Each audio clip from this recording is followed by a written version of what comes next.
Good morning, everyone, and welcome to Wedgwood Community Church this morning. We will start with our announcements. Announcements and upcoming events. Next Sunday, January 31st, our topic will be secular morality, and Kyle Kusick will be speaking from the Charlotte Atheist and Agnostics organization. So we look forward to that. And then Sunday, February the 7th, Liz will do her program on anti-racism. Book club will be meeting Thursday, February the 4th, and we are starting a brand new book, so it's a great time to jump in. Begin Again, James Baldwin's America and its Urgent Lessons for Our Own by Eddie Glade. And you will see him on MSNBC if you watch that station very much. He's on quite often and very well spoken, so I think we're all looking forward to that. Humanianity, Tuesdays at 7 o'clock, and the Philosophy Discussion Group, second and fourth Sundays at 7, and that's all posted on our Facebook page with the links, or contact us, or contact Bill Fleet for more information.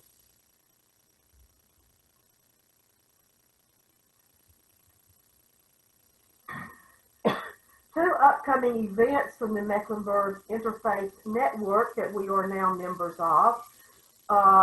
Liz, would you like to speak to this one? Sure. Yeah, it seems like it's going to be a really interesting event. Hannah Hassan is a young Muslim activist here in Charlotte. She does incredible spoken word poetry and art, and she's going to be speaking with Greg Jarrell. And it seems like this is a fairly regular conversation, the Fire by Night conversations, and it's just really wonderful conversations about faith, liberation, and community. The event is free, but you do have to register. So if you check the newsletter, I'll include it in the next couple of newsletters. Well, actually, it starts tomorrow, but there'll be more. But if the newsletter has the registration link, if you'd like to attend, but it is completely free. It's on Zoom. Is it once a month? It's going to be once a month. Is that right? I think so. Yeah. It's in person? No, it's over Zoom. And the way I read it, it's interactive. So if you participate, you can be in the conversation if you choose to. Mm-hmm. I plan to try to do that. I think that sounds really good. That sounds interesting. And another opportunity through the Interfaith Network, it's really sponsored by the United Way, but you can sign up to receive an email every weekday from January the 18th, which is already started, to February the 15th. And it's going to give you links to recommended articles, videos, podcasts, and more on the topic of racial equity. So I think that might be a really good thing to be a part of and get those. I know we're all busy, but perhaps there is some good reading there that would benefit all of us. That's also in your newsletter. And Wedgwood needs your help. We are still working with Travis on the Queen City Assisted Living Project, Adopt a Resident. I think everyone knows about that, but I know he still needs your help. Is Travis on? He was earlier. I don't see him, but I've signed up to do it, and I'm really excited. I signed up too. Awesome. And you can sign up anytime. Constitution Revision Committee will meet on Zoom Thursday, January the 28th at 6:30. If you would like to be on this committee, please contact me through the church. And then we have other committees we're looking for volunteers to lead and to serve on. Service planning, technology, social justice, and stewardship. And Liz, this is yours. Yes.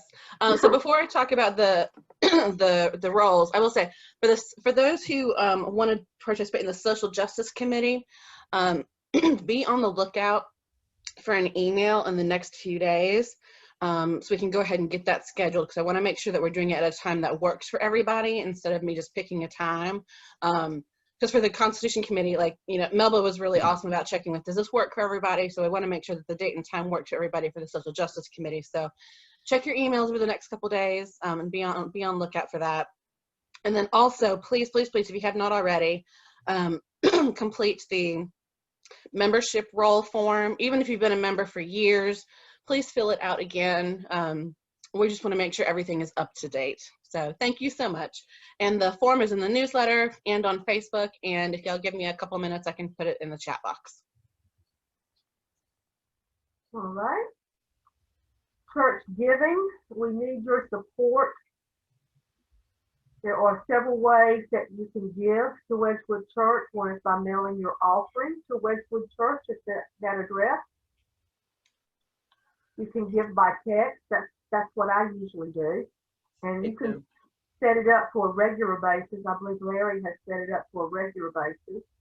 And you can also Venmo the church. So 3 ways to give. If you have any questions, let us know. But all 3 are pretty simple to do.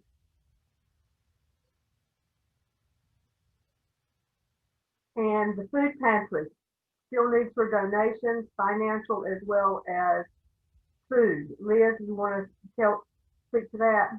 Yes, thank you. Yeah, so the food pantry, our stocks are really low. We took a dip in folks, coming to receive food after Christmas. However, I don't know if it's good or bad that we've actually had like a slow increase in people coming back for food. So it's awesome that people are coming to get food. It's unfortunate that, so many folks need food, but our supplies are running low. We've been slowly able to restock since the big Christmas rush, but this past Wednesday, we ran out of a lot of things. So we really, really need help restocking. So if you can make a monetary donation, or if you want to make food donations, you can bring them directly to our location on the side of Hearts Beat as One, or you're also welcome to contact me or Melba. You can come and actually do a social distance pickup from your house if you want, but we really need these items in particular. We need to restock, because a lot of these things we just don't have. We don't even have one. So any help would be appreciated. And did I see somebody said you need the ramen noodles you thought you'd never need again? Yes, we normally never need ramen noodles. That's usually our #1 item received for donations. But we actually ran out of ramen noodles last week. So we're like, we need everything. All right, if you can help, please do. And this is all of our contact information, lots of ways to get in touch with us during the week. Phone number, email, and our brand new webpage. We hope you check that out. It's absolutely fantastic. And I know Liz is still looking for people to write on the blog, I believe. Mm-hmm. Yeah. Yes, and we've got some folks contributing to the blog, so I'll be getting with that. Yep, I'm going to be getting with Ashanti. She's going to write something awesome, so I can't wait for everybody to see it. Good, good. All right, any other announcements? All right, then we will go to our prelude, which is a little different this morning. Our topic today is, what is God? I'm Sarah, and I am 10 years old. I'm 4, and I'm Toby. By law, I'm Jewish, but I don't know if I necessarily believe in it. I believe in Buddhism. I believe in God. For me, it's a really big maybe. Part of me believes in God a lot, and a part of me definitely doesn't. Because maybe there is someone upstairs, making great things happen and sprinkling magic on the world. And then you see such bad stuff happen, and you see kids get cancer, and you're like, you doubt or you question God. We have this thing called Gunyam. It's kind of like God, but it's like Chinese. In my religion, we call him Allah. He helps people. God is love. I think God has a sweet, soft voice. I think he would sound like, hoi. I think since he's lived so long, it's kind of washed out. I should make good things happen to the world. This sounds so creepy, like a horror movie. I think it sounds loud. He sounds like really kind, I think. Well, hello? You can see him on the ground, on his legs, and on his feet. I think God is in the sky. I pray to the Gunyam to bring us good luck and support my family. Usually what I wish for, I'd like to spend time with my mom all day. I want to have confidence in God. If they control all of us, I want to have confidence that I don't need to pray and tell them to do it. I think they should make great things happen and really prevent the really bad, terrible things. One time I went outside and I prayed to God so I could have flowers. If there is a God, what is it? Like, what do they look like? God looks like a person. Maybe God's a woman, or maybe God doesn't identify as a gender.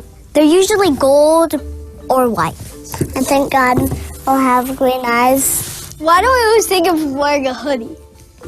I'm drawing him clothes. I don't really know if he has clothes because I can't draw him naked. He was wearing his masculine God t-shirt. Gotta put that God on there. Put some jewelry on his head. He's in his hoodie, so we're not going to be able to see his hair, guys. I don't think he has hair. I think, it's hard to keep having hair if you've been alive for, this many millions of years. He's kind of self-conscious about not having hair. This one's shaped like a monkey. I just would hope that he would look like a regular person. God has a big head on legs. His hands are very long and big. I know how to make hands really. Make this circle. Because my hands are circle, see? I don't think he looks like anyone I know. I think he wears, those swag green pants. Very cool green pants, make him a little more colorful. He's got those sick Nikes on. He has a beard. He has orange hair and green eyes. He's big and he always sits down. He looks kind of funny. He has a blue shirt and blue pants and very hairy arms. I just would like you to think of God, a man or a woman or whatever you want to think of God as, happiness. You should have a big smile when you think of God. And wearing those sick Nikes, Thank you for letting me be in this world. World goes round because all these different people have different beliefs in God, and I love that. But I don't think that their belief should cause wars. This could be someone fiction. This could be someone man-made. I love that everyone has a different view of God and different beliefs in God, but I don't think it should cause so much commodity or a war. I really don't. Aren't those great? They are so cute. Loved They are it. great. Oh, they were so outspoken. Yes, and I love the little boy that Goodness. said, maybe he doesn't have a gender. And those are good questions. They absolutely are good questions. And that's what we'll be discussing this morning. Thomas, will you please read our extravagant welcome?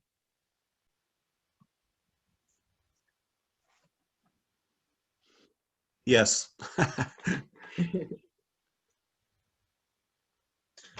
We are all welcome here.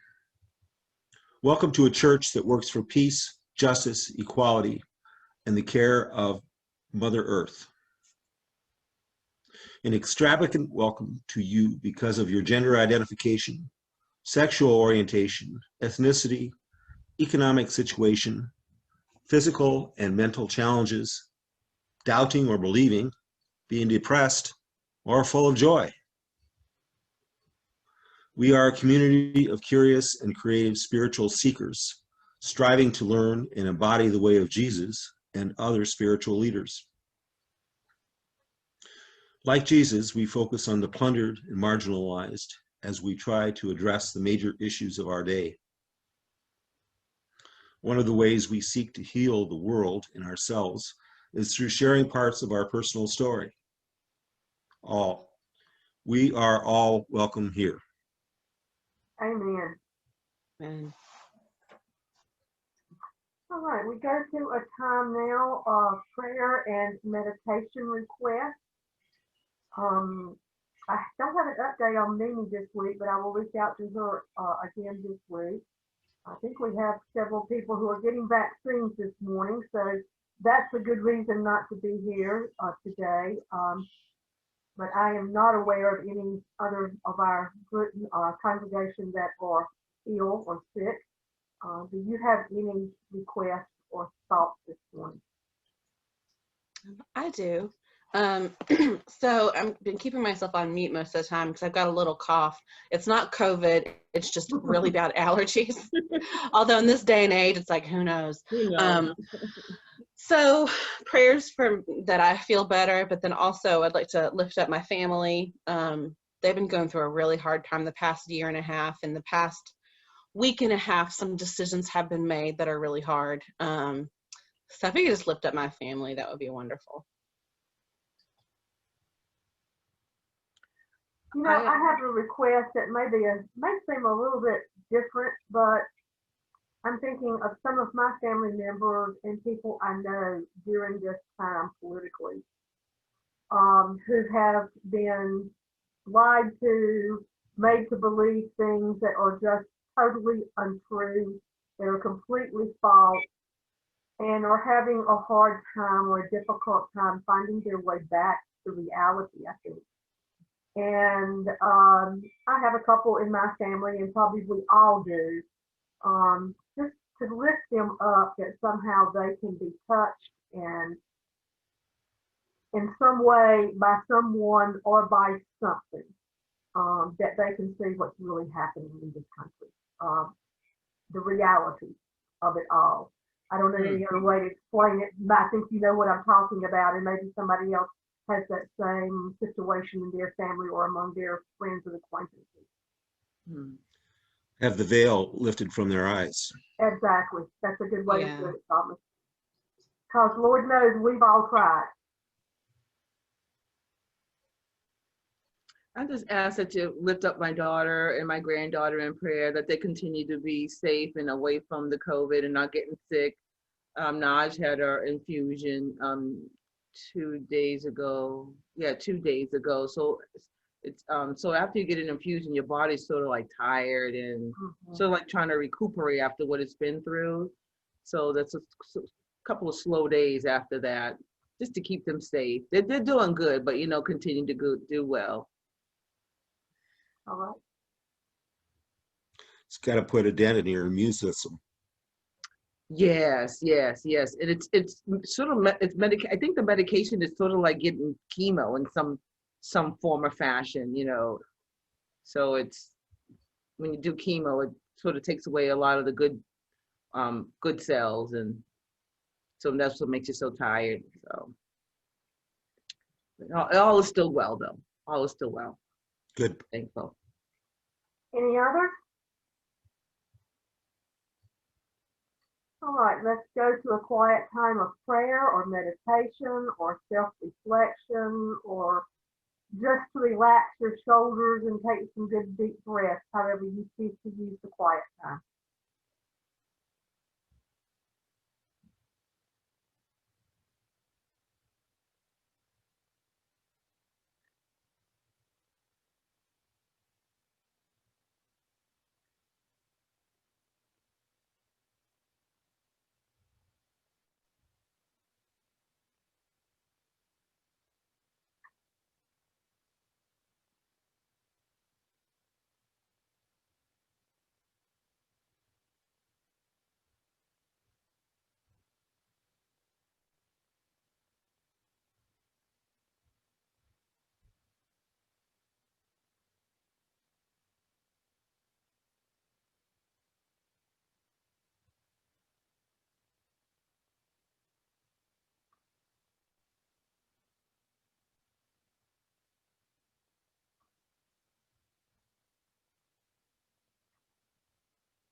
Amen.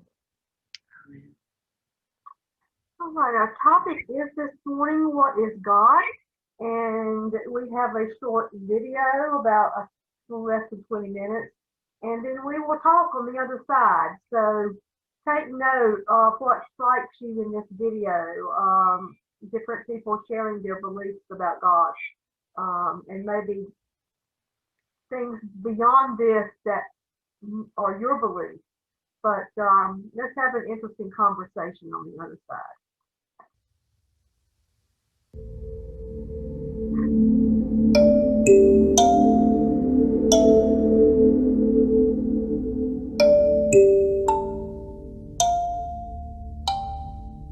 What is God? The question in itself is already a teaching, because it tells us that what is not a person and is not a thing is much more than that. What is it then?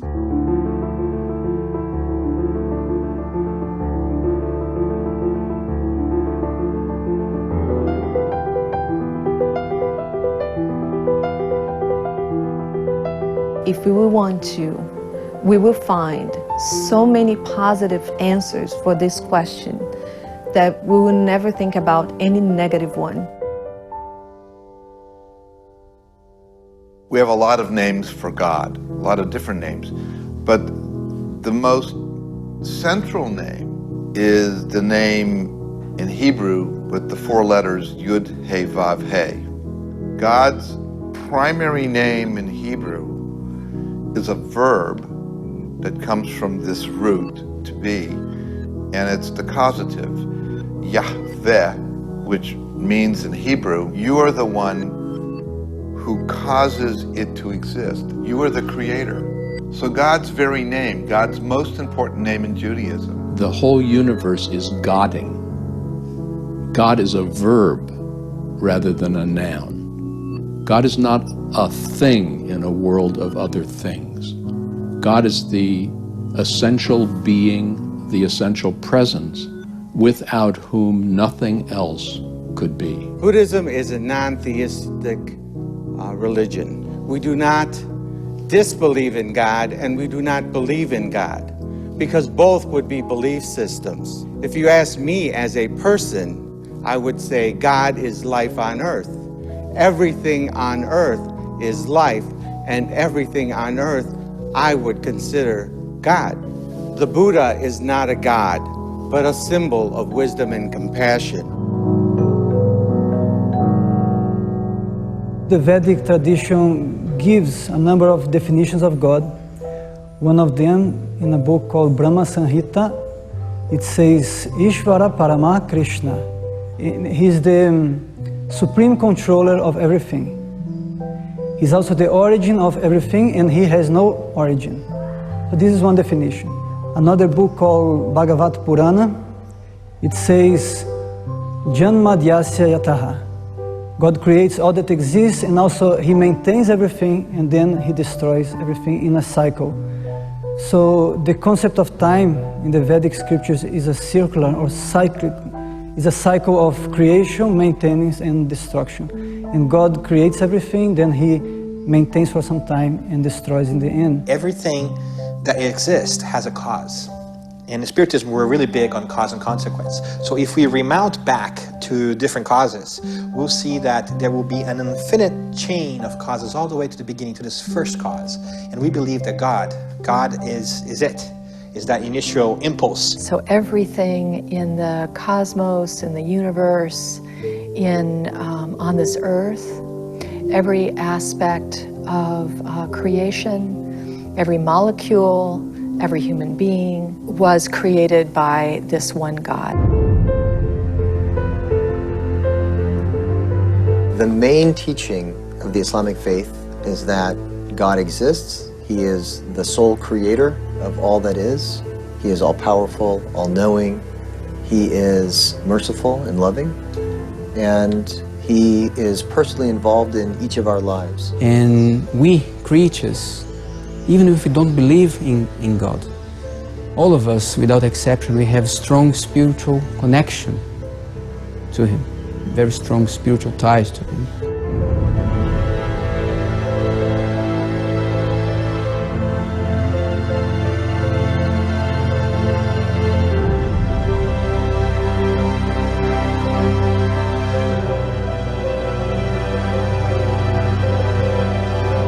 our tradition, it's important that we relate to God as someone, as a being who can love with a heart. As United Methodists, we believe in a certain way of thinking about God's grace. There's God's prevenient grace, we call it. That is the grace that goes before us. That means God loves us before we even know how to love God in return. We believe that that love is extended to all of creation, not just Christians, but to all of creation. And that love is there, that grace is there, no matter what.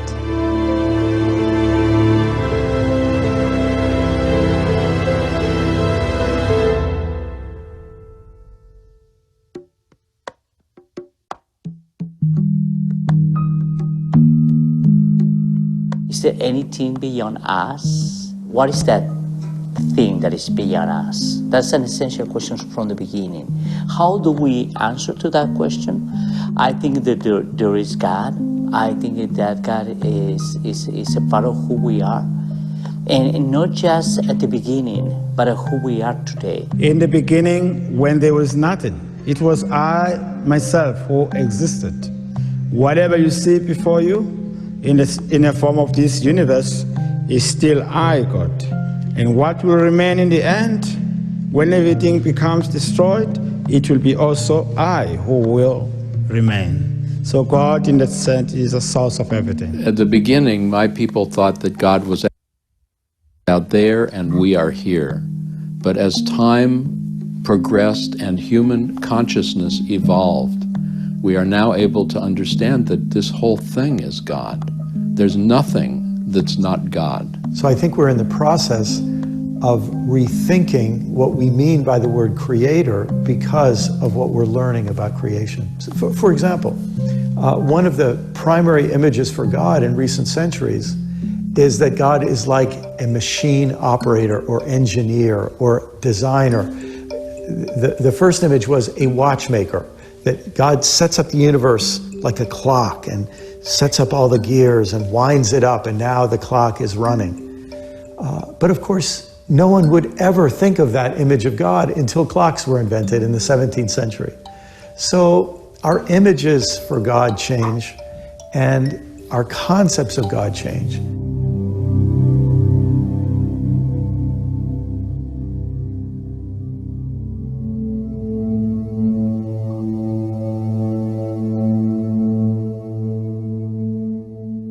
This is not something that science can prove and document. And there are no tools within science, within the natural science, to be able to study and document and prove that God exists. And because science relies upon the natural, studying and documenting what can be observed and seen, this is just not something that science will be able to prove or accept because it cannot prove it. The Quran teaches that that as human beings we have an internal nature, our own sort of moral compass, our internal sensitivity as human beings, that not only to know what is good and bad, but to know that God exists. And sometimes when we behave in such a way that distances ourselves from God, then we feel a profound loneliness. We feel cut off. Connection with other human beings is good, but connection with the divine makes the difference. It's available for each person to find that connection. We do believe in a God that knows us each by name, has counted the hairs on our head. I mean, there's something powerful about that. So if we don't have anything else, we have God's grace and love for us, period. And at any moment, we can choose to accept that. That is certainly our belief. Another verse says, Allah is Zahir, outside of you, and Batin, inside of you. And the verse I like the best about inside of you is a revelation which came to the Prophet Muhammad in a dream, where God says, to pass this message to humanity, God says, I cannot be contained in the space of the earth, I cannot be contained in the space of the heavens, but I can be contained in the space of the pure, loving heart of my servant. We have all the laws of God within us. So every time we work more on ourselves, when we work on our imperfections to become closer, to become more perfect, that is us accessing that divinity within us.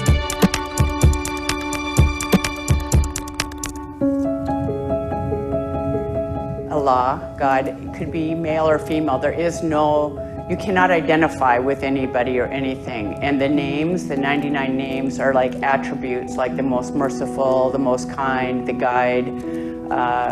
And so from those, we realize how our Creator is able to manage the universe. As Christians, we learn that from the beginning of time, God desired the existence of humanity for all things to be in harmony. We're also told that in Genesis chapter 2, God desired to be so close with humanity that God gets down on hands and knees and crafts the human body with his own hands. And if that weren't enough, God breathes God's spirit and life into our nostrils. And so God is all in all.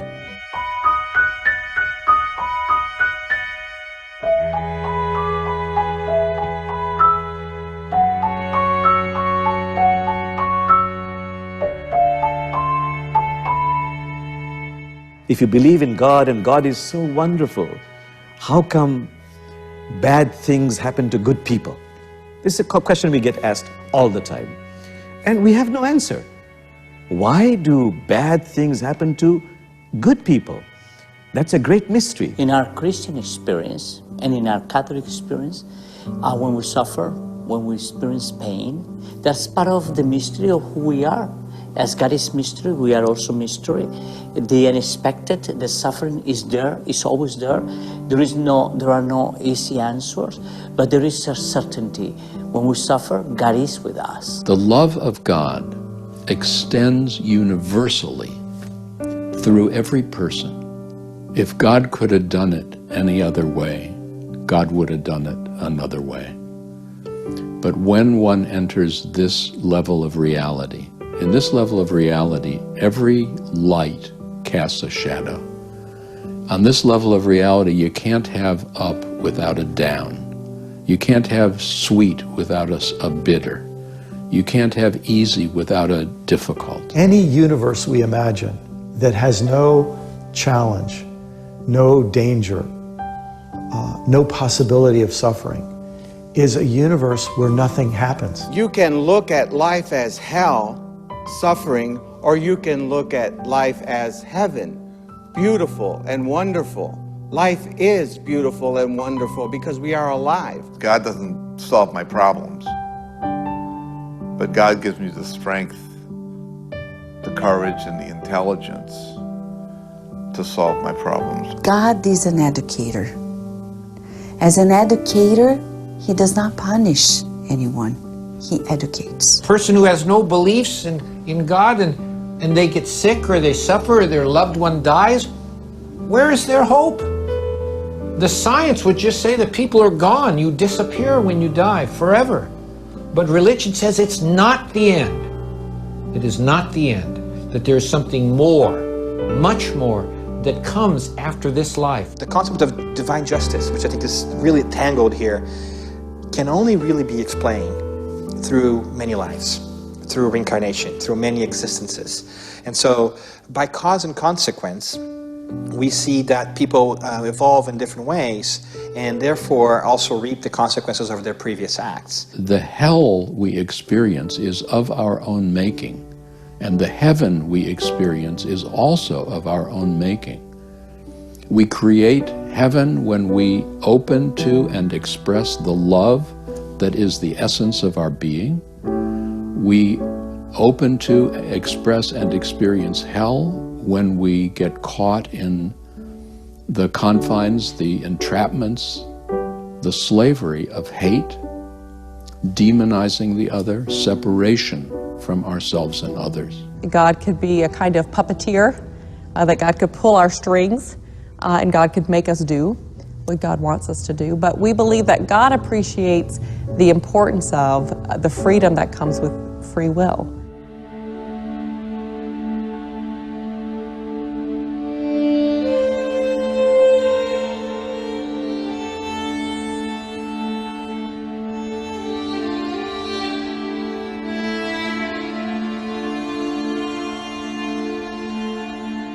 So these are some ways of defining, but definitely God transcends the capacity of the human intellect to conceive him. Maybe we hope that religion works like science. In science, we say there's something really out there, and we have many theories and ideas, and we hope over time our theories come to match more closely with what's really there. And I hope something like that happens in faith communities as well. Allah asked the angels if they would be the overseers of the earth, the stewards of the earth, and they said no, and they went away. He asked the animals, and the animals said that's too big of a task and ran away. And he asked the mountains, and the mountains shook. And so then he asked mankind, she asked mankind, and mankind in their ignorance said, yes, we'll take care of the earth. God creates human beings last and asks human beings to take care of the earth, to get along with one another, and not just get along with one another as humans, but get along with all of creation, animals, the environment, the planet. Quran says you see signs of God in nature, in humanity, in circumstances, but it has to be an inner knowing. I can just say, yes, there is God, but do I really have faith in that? That has to be from inside of me. In the Spirit's book, they actually tell us something really interesting, a sort of recommendation, if you will. They say that instead of us trying to focus on, trying to figure out, understand what God is, who He is, what He's made of, is it a He, is it a she, but instead we should focus on bettering ourselves, because that is what we are able to understand, that is what we can penetrate. They say we shouldn't focus on that which is impenetrable, which is understanding what is God. We wish to become more like Him, and He wished that we could become more like Him.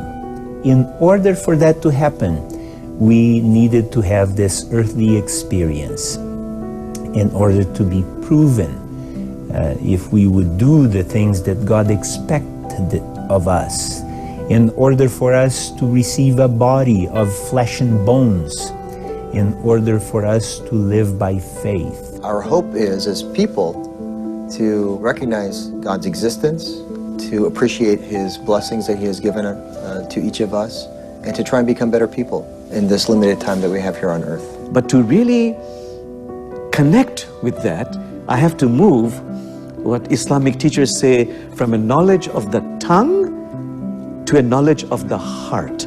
It has to be an experience, not just a belief system. And so it's important that when we relate to God through prayer or in our daily life, we relate to God as though God loves us.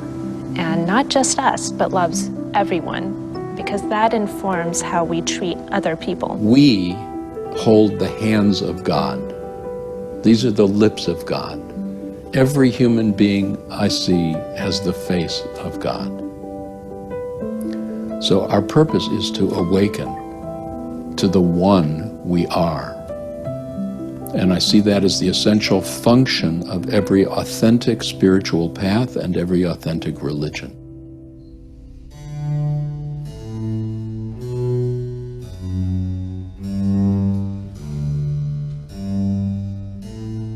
And God created a way for us to live in the world. And as we do the things that He expects us to do, after this life, we can live a life like He has. We can inherit everything that He has as He wishes to give us. I believe in a creation that is still happening, and it's a creation that is still happening to us and through us. And I think a creation is incomplete. I think we have a responsibility with this Creator, God, in completing the creation. I think of how Dr. Martin Luther King Jr. said it. He said, there is a moral arc to the universe, and things are moving in a direction. And for me as a Christian, I believe that direction is toward justice and peace, toward the healing of suffering. I personally don't believe in a God who has a personality. We have personalities. God has presence. God has being. And that being is so loving that it will go into whatever forms we create and whatever energies we express.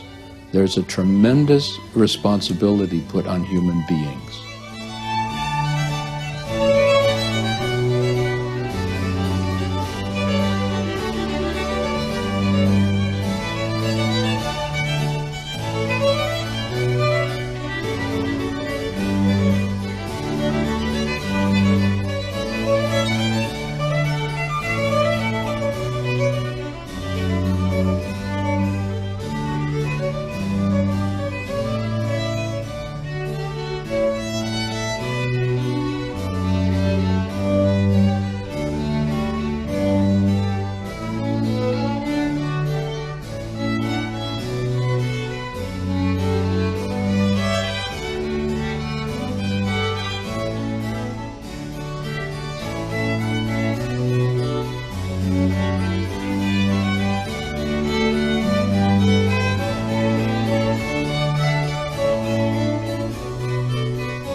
It's a lot to think about, isn't it?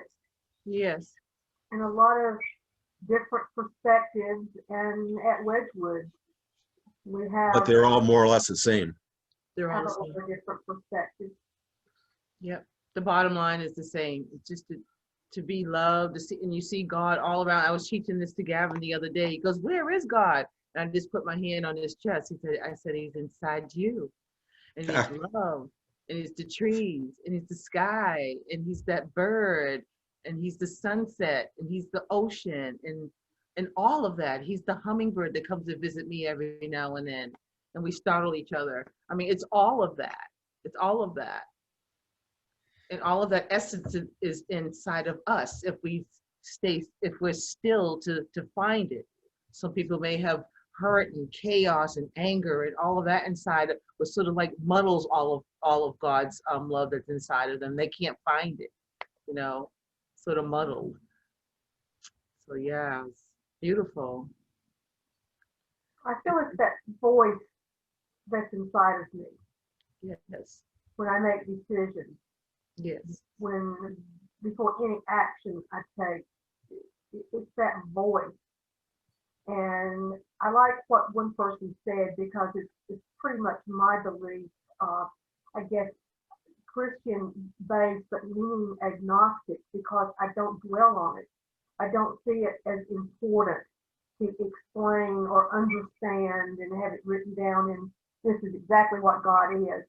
I think the important thing is that I live my life on earth and I focus on how to be a better person and how to help people and how to move this earth and world towards justice and equity and freedom.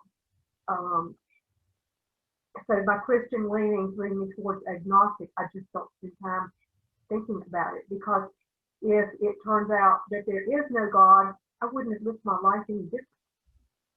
It doesn't mean I would go out, if there wasn't a God, that I would go out and just do all kinds of bad things. Right. I would be the same person I am now if there is a God or if there isn't a God. I would try to be the same person I am now, if that makes sense.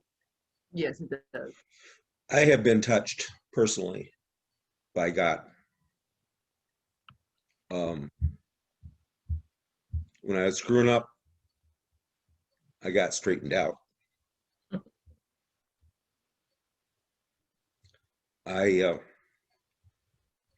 I believe in reincarnation, and I believe I was put here this time for certain reasons. And when I was deviating from the right path, my path got straightened out. And it's a mystery, for sure, but it's real. Mm-hmm. There's a book that was written back in the, I think the 70s or 80s, by a rabbi, and I don't know if it's still in print. It's called, the title is "When Bad Things Happen to Good People," and it's an interesting book to read. I would recommend it. Like I said, I haven't read it in 20 years, but I remember it was just kind of eye-opening to me because, you know, we talk about people in car accidents or plane crashes, and the way he explains it is it's all about choices. And when we choose to get in a car and drive 90 miles an hour down a highway, that's a choice we've made. And if we are killed, that wasn't God. You know, or getting on an airplane and the airplane crashes, he didn't believe that that was God. That's just accident. That's just part of living. And that's why every choice we make is important. It's an interesting read. And it's basically based on the idea that we have to stop blaming God for everything. And in turn, we have to stop giving him credit for every little thing. I mean, when there are people that get a good parking place at Walmart and they say, "Thank you, God, you got me this wonderful parking place." And this book is saying, stop blaming God and stop giving him credit for every little thing in your life, because it's your choices and your decisions. God has given us choice. It's an interesting concept. Yeah. Well, God has given us choice. Right. But if we make the wrong choices, we suffer some consequences. Yeah. Exactly.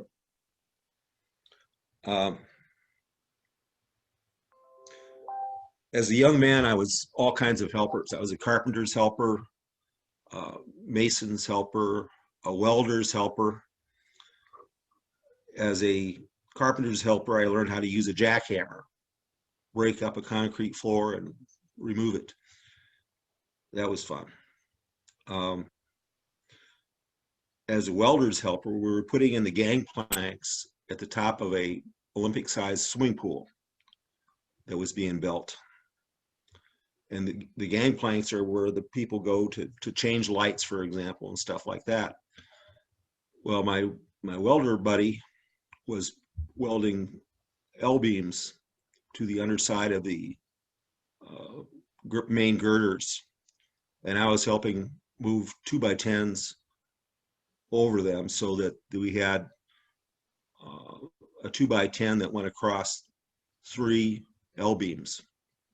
And then I would drill the holes and fasten the things to the L-beams. Well, one day I screwed up because we had usually 4 2x10s across 3 L-beams. And this one day, the 3 of the 4 did not have any attachment at the end. So I was walking along, and the first 2x10 started giving way because of my weight. I moved to the second one, it started to go down. I moved to the third one, it started to go down. I caught the fourth one as I was going by. Then all the 2x10s fell onto the bottom of the 40 feet to the bottom of the pool, concrete pool. And I was stuck hanging there. Well, I eventually got myself back up onto the fourth 2x10. And I got fired because they didn't want to screw up on the job. And I didn't feel bad about getting fired at all. But I got touched that day. You know, I do believe that if there were no God, I would not have survived.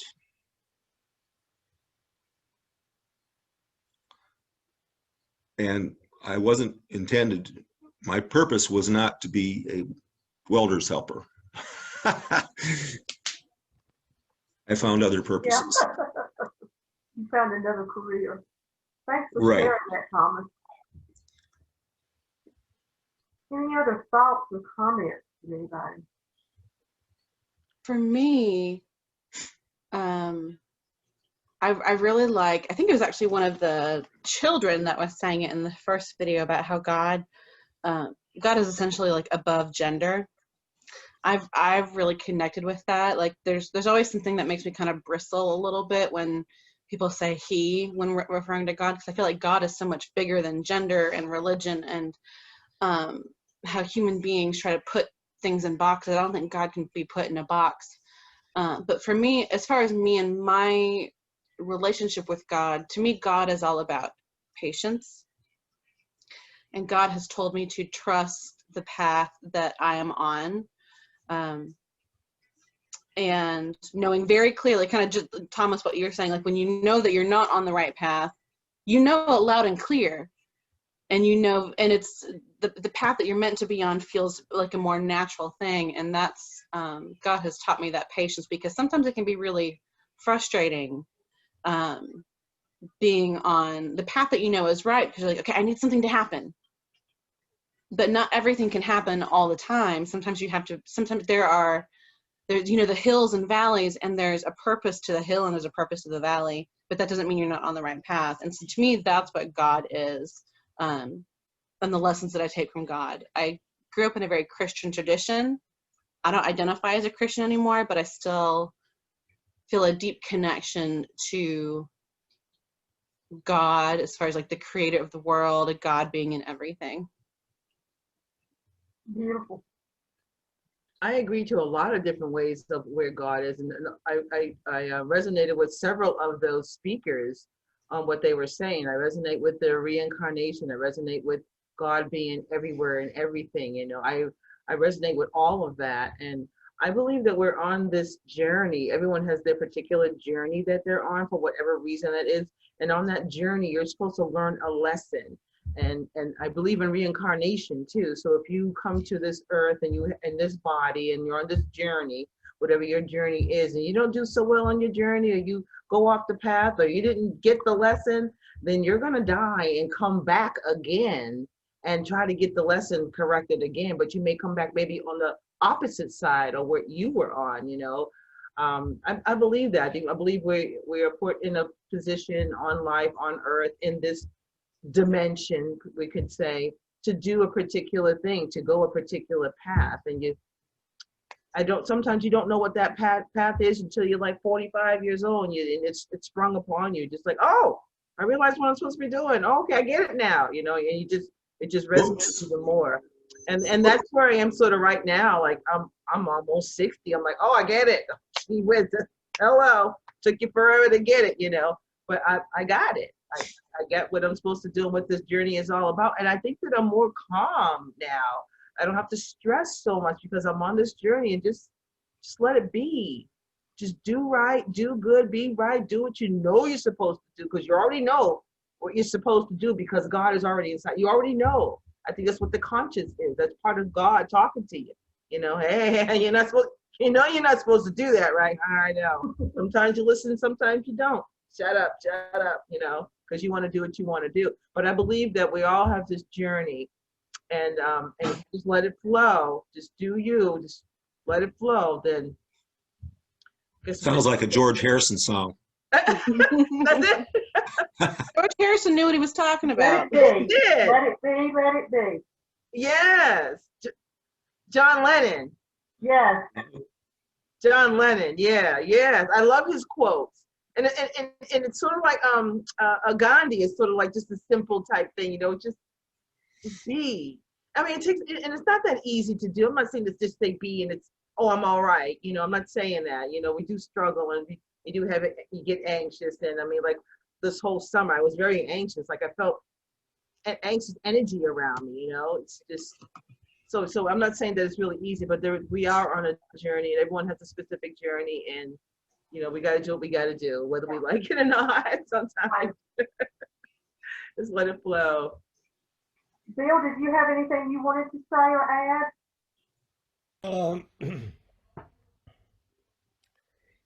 Yeah, I guess my problem is that I am so different from other people, and That's not a problem, Bill. No, it's Yeah, not. it's not a problem. you say that, you say that, but I can tell you that there are some problems associated. But at any rate, throughout my life, I have not had any belief in a God. I did not feel like I was being watched, or that the universe, the laws of the universe are being changed just for me because of how God felt toward me and so forth. And yet I'm not against the idea of the belief in God. I believe that it's very important for us to optimize our way of viewing our lives. And I think that it is perfectly normal and natural for us to try to preserve the feeling that we had when we were infants and totally taken care of and so forth. And so I can see a strong wish to say that a parent is still there, a super parent. And I think though that there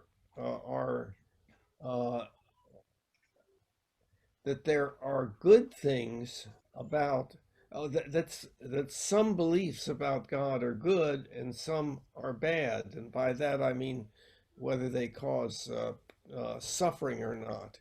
And when we have beliefs that this God is moody and angry and punishing and so forth, and that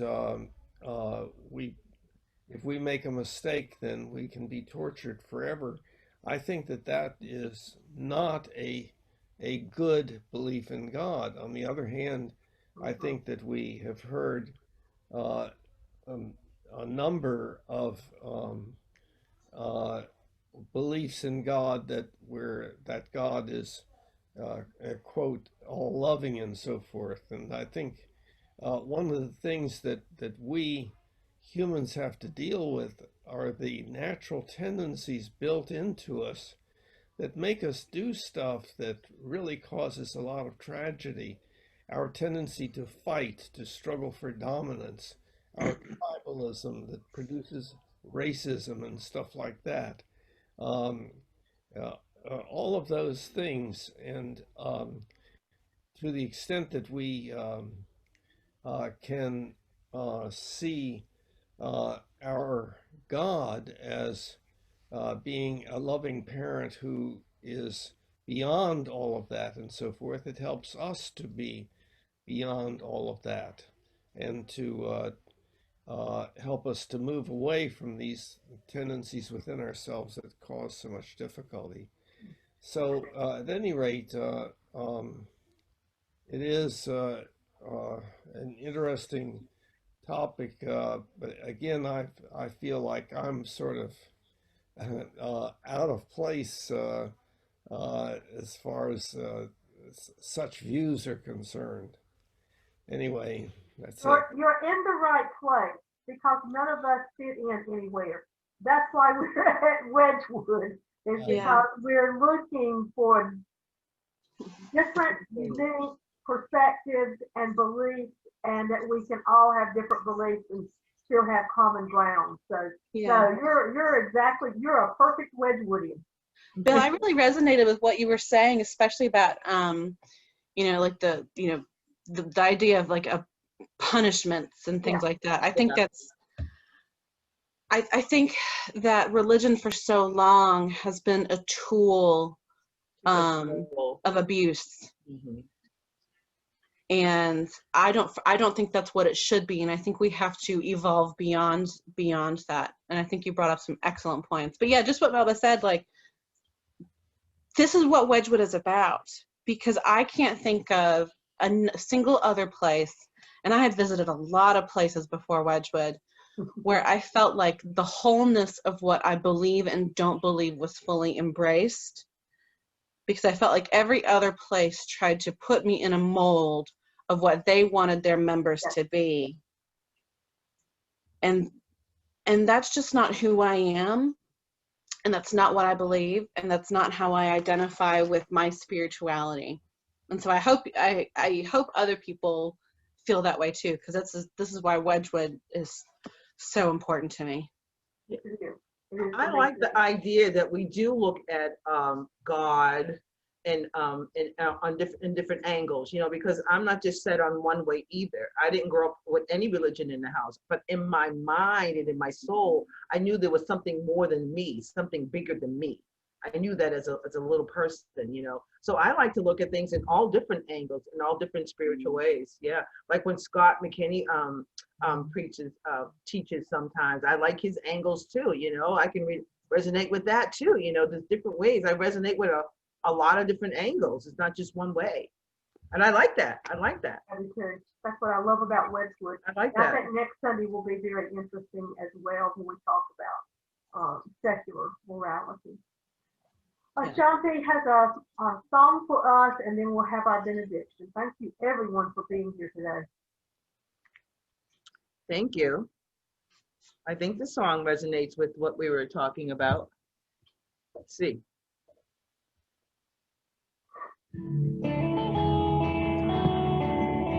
It's called Indescribable. From the top of the heights to the depth of the sea, creation revealing your majesty. From the colors of fall to the fragrance of spring, every creature unique in the song that it sings, all exclaiming, indescribable, uncontainable. You place the stars in the sky and I know them by name. You are amazing, God. All powerful, untamable. You struck my fall on our knees as we humbly proclaim. You are amazing, God. My glasses on.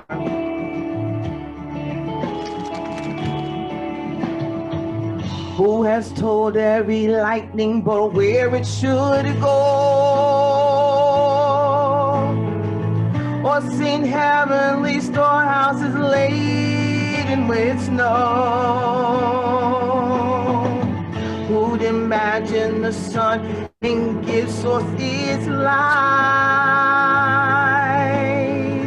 yet conceals it to bring the coolness of night? None can fathom, indescribable, uncontainable. You place the stars in the sky and you know them by name. You are amazing, God.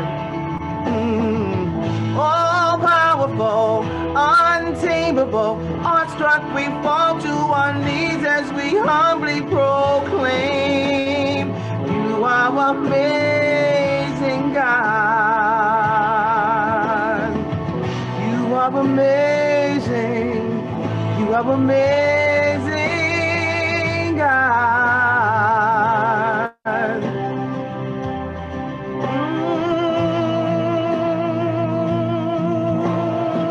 Indescribable, uncontainable. You place the stars in the sky and you know them by name. You are amazing, God. All powerful, untamable. Awestruck, we fall to our knees and we humbly proclaim. You are amazing, God. Oh, you're amazing, God. Oh, you are amazing, God. All powerful, untamable, awestruck, we fall to our knees as we humbly proclaim, you are amazing, God. You are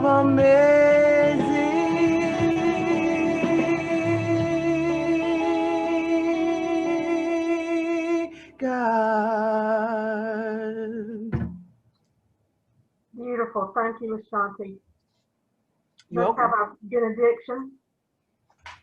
Absolute Spirit, Allah, conscious universe, divine mother, the great I am, my own inner conscience, great spirit, higher power, Yahweh, Mother Earth, God of so many names and so much mystery.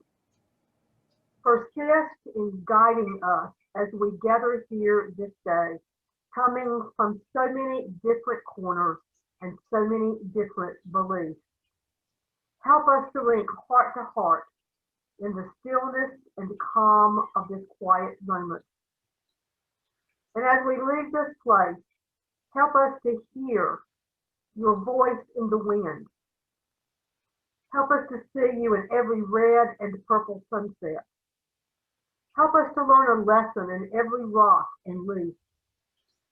Help us to remain strong in the face of all that comes at us. Help us to mourn with the brokenhearted and celebrate with the joyful. We pray in the names of all those known and unknown, present and absent, remembered and forgotten. Amen. Amen.